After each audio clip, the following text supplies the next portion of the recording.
वहाँ पर थी, क्या बोलते भेलपुरी खा रही थी, मेरा पति साइड में था, एक इंसान आया, उसने उसको गोली मार दी। यहाँ पे उसने बोला कि ये शायद मुस्लिम नहीं है, उसने उसको गोली मार दी। मेरे पति का बच्चा लो, प्लीज आस्क फॉर हेल्प। উত্তপ্ত কাশ্মীরে তাহিলগাঁওয়ে এক বাঙালি পর্যটকের মৃত্যু। এক বাঙালি পর্যটকের মৃত্যু বিধান অধিকারী কলকাতা কৃষ্ণনগরের বাসিন্দা। ঘুমোচ্ছেন, ঘুমুন ঘুমুন, নিশ্চিন্তে ঘুমুন। কিন্তু আমার একটা প্রশ্ন হচ্ছে যে আপনি যেভাবে নিশ্চিন্তে ঘুমোচ্ছেন আপনার সন্তান সন্ততিরা পরবর্তীকালে এইরকম ভাবে ঘুমোতে পারবে তো? ধরুন আপনি এই গরমে কোথাও ছুটি কাটাতে গেছেন কোনো পাহাড় বা কোনো সমুদ্রে, এবং সেখানে অনেকজন মিলে একসাথে ঘুরছেন ফিরছেন, নিজেদের মতো আনন্দ করছেন। ঠিক সেই সময় হঠাৎ করে কয়েকজন ব্যক্তি মুখে কালো কাপড় ঢাকা নিয়ে এসে আপনাকে জিজ্ঞাসা করলো আপনি হিন্দু নাকি মুসলিম। আপনি যদি মুসলিম বলছেন তাহলে তাদেরকে যেতে দিচ্ছে, আর যারা বলছে হিন্দু তাদেরকে ধরে ধরে গুলি করছে। আপনি হয়তো ভাবছেন ধুর এমনটা আবার হয় নাকি? হ্যাঁ, এমনটাই ঘটেছে। গুলি চালানোর পূর্বে না তার রাজ্যের নাম জানতে চাওয়া হয়েছে, না তার ভাষা জানতে চাওয়া হয়েছে, না তার জাতি জানতে চাওয়া হয়েছে। শুধু একটাই কথা জিজ্ঞাসা করা হয়েছে একবার, ক্যা তু হিন্দু হ্যায়? তারপরই গুলি চালানো শুরু।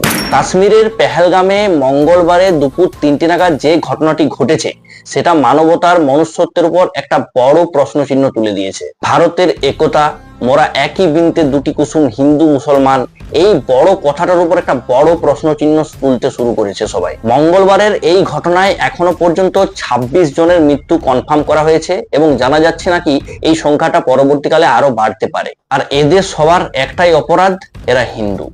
গুলি চালানোর পূর্বে নাকি যারা চুপ ছিল, যারা প্রশ্নের উত্তর দেয়নি, তাদের প্যান্ট খুলে খুলে চেক করা হয়েছে এবং শেষে গুলি করে দেওয়া হয়েছে। সবাই একটা কথাই জিজ্ঞাসা করছে যে ভারতে কাশ্মীর টু কন্যাকুমারীর যে একতার কথা বলা হয়, সংবিধানে যে বলা হয় আমরা সবই এক, যদি আতঙ্কবাদী পার্টিকুলার কোনো ধর্মের না ছিল তাহলে ধর্ম জিজ্ঞাসা করে কেন গুলি করা হলো?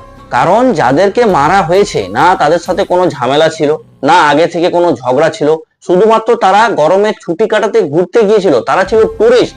শুধু তাদের একটাই অপরাধ ছিল, তারা হিন্দু।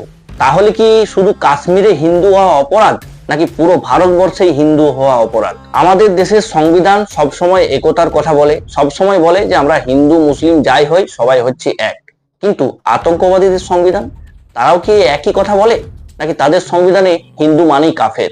বরাবরই আমাদের চোখে একটা ঘটনা সব সময় সামনে আসছে, সেটা বাংলাদেশ হোক বা বাংলা, কাশ্মীর হোক বা কন্যাকুমারী, মারার ধর্মের যে লোক তারা এক, আর মরার ধর্মের লোকও হচ্ছে এক। আমি আমার এই ভিডিওর মাধ্যমে এটা বলছি না যে মুসলমান মানেই খারাপ, কিন্তু এই ঘটনার পর যারা এই ঘটনার বিরোধ না করবে তারাও খারাপ।